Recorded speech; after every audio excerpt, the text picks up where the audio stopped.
Hello, my name is Marcus. I'm the compiler of a collection of therapy quotes entitled Psychoanalytic Self-Awareness Quotes. This is TQ 485, part 2 of 2. In part 1, just given, Melanie Klein's theory, one aspect of her theory was covered, which is that the baby in the beginning of life has two images of his mother. That's called the defense mechanism of splitting. And then when the positive memories outweigh the frustrating memories, the images come together. And then by the age of 3, the child has a sense of mother or the other person as being a whole person, and a sense of himself as being a cohesive whole person. That leads to whole object relations, mutuality. But Melanie Klein says if there's developmental trauma and the splitting is still there because the frustrating memories outweighed the satisfied memories. Okay, in other words, the positive memories need to outweigh the negative memories for the splits to come together.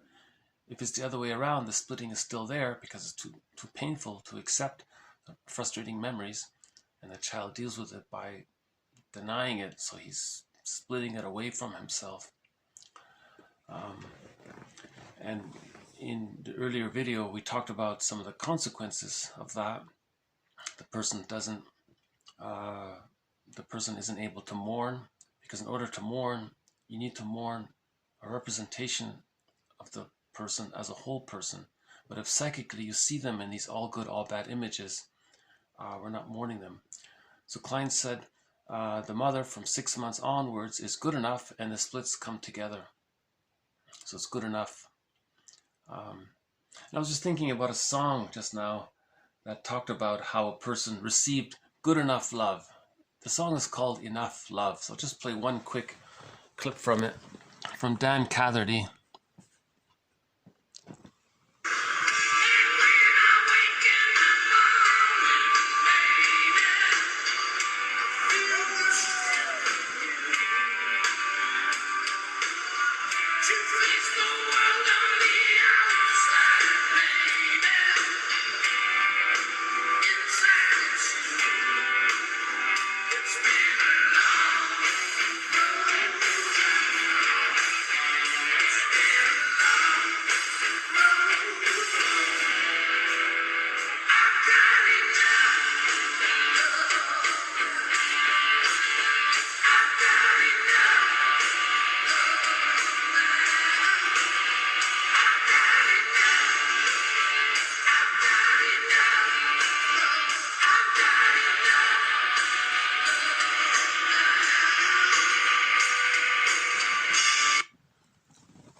Sounds like a song, by the way.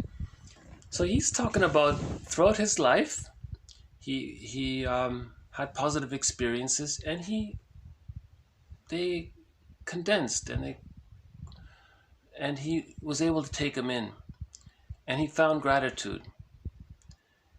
So in the previous video, gratitude and guilt enter the psychological picture after the age of 6 months, when the splits are healed.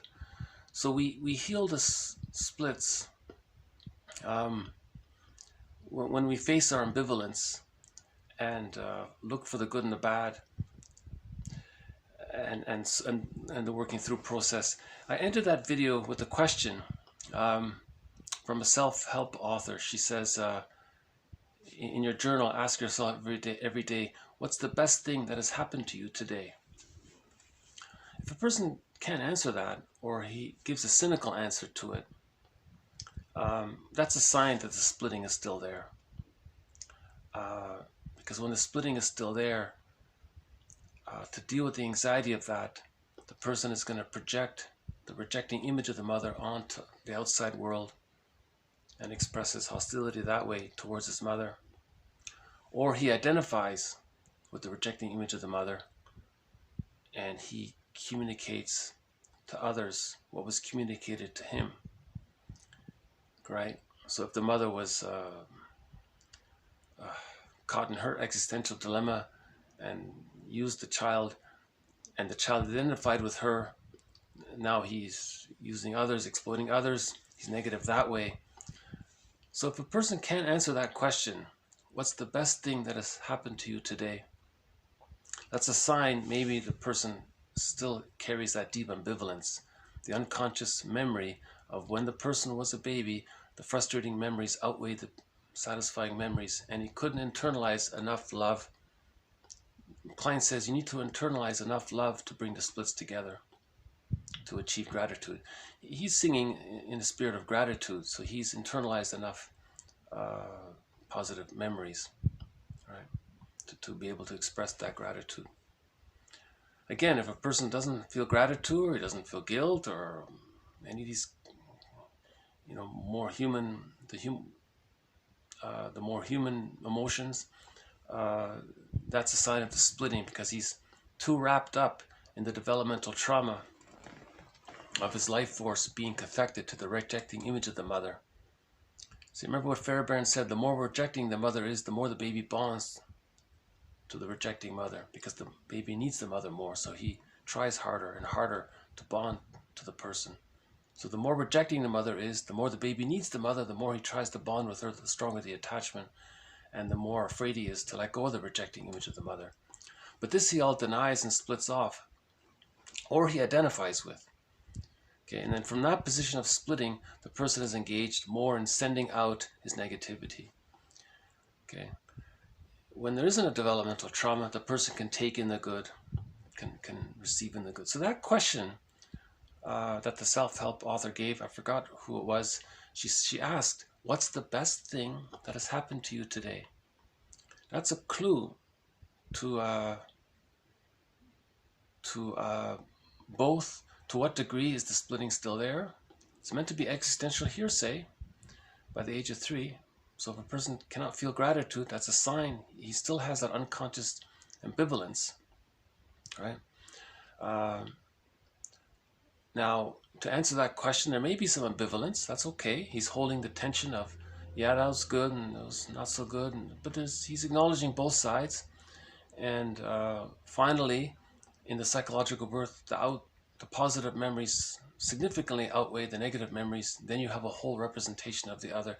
Then it's easier to take in the good, and then you're not caught in some unconscious conflict with the rejecting image of the mother, which is being projected or outwards, or where the person is identified. In the narcissistic pattern, the person has identified with the mother, and everything he says outwardly is what his mother said to him.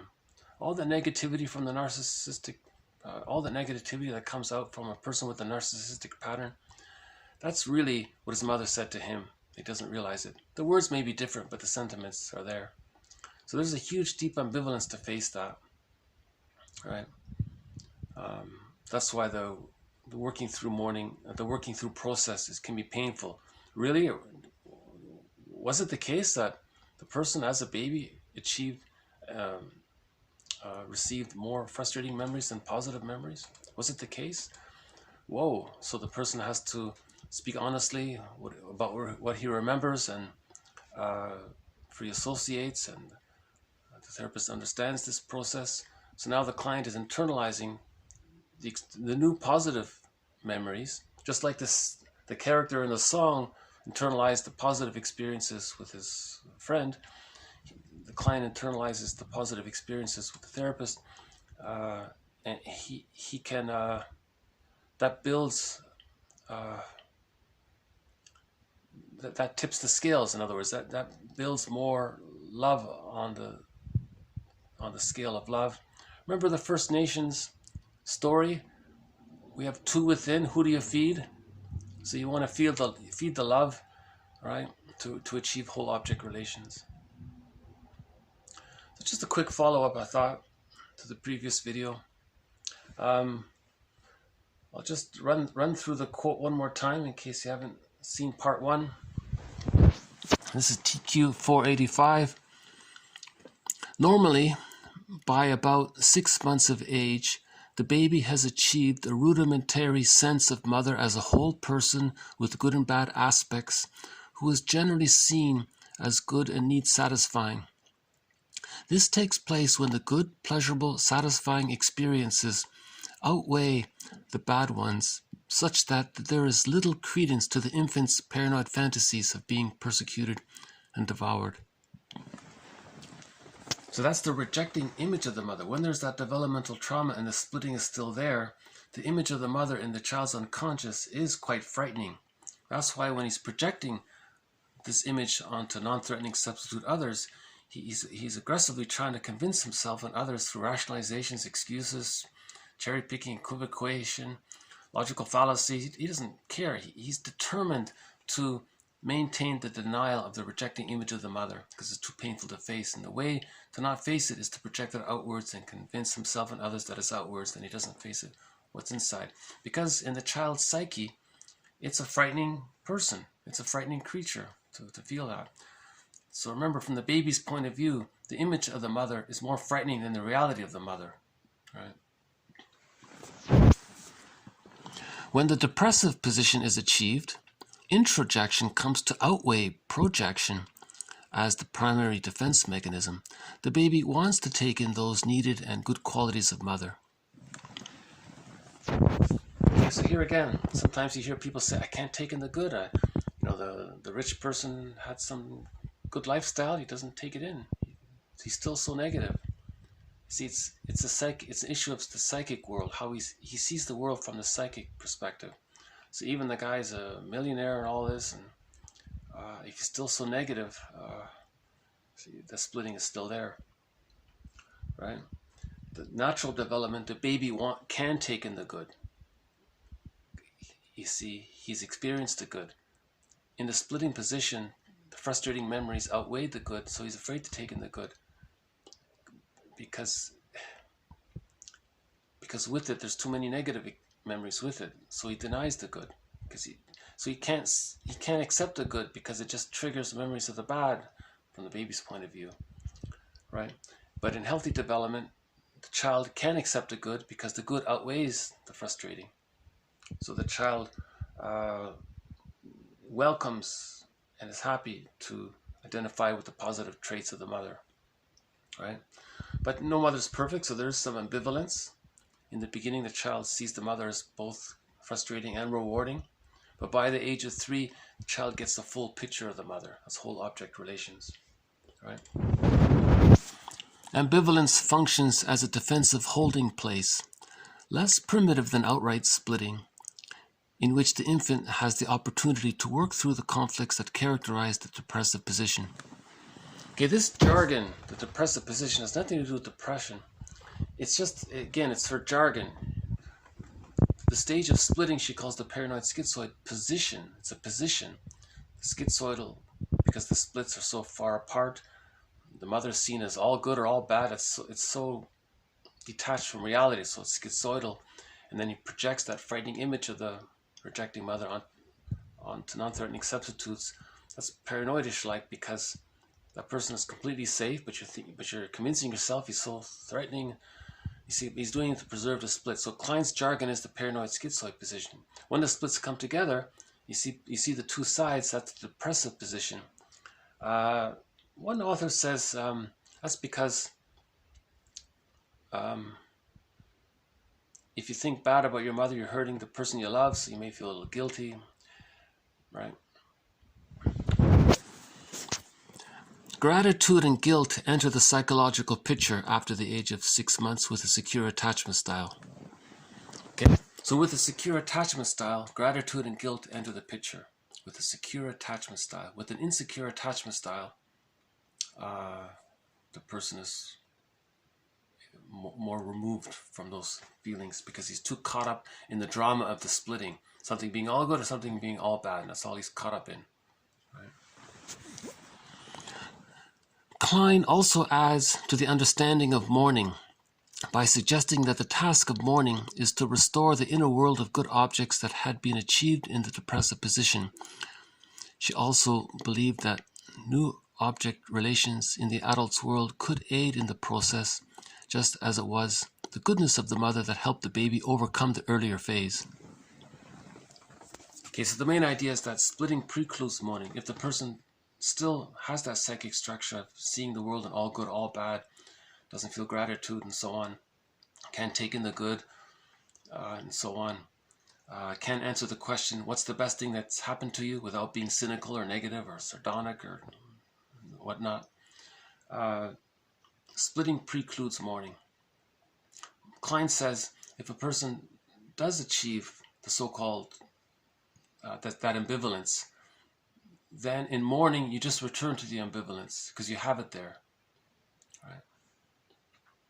And if the person never achieved whole object relations, that's the goal of therapy, is to heal the splits.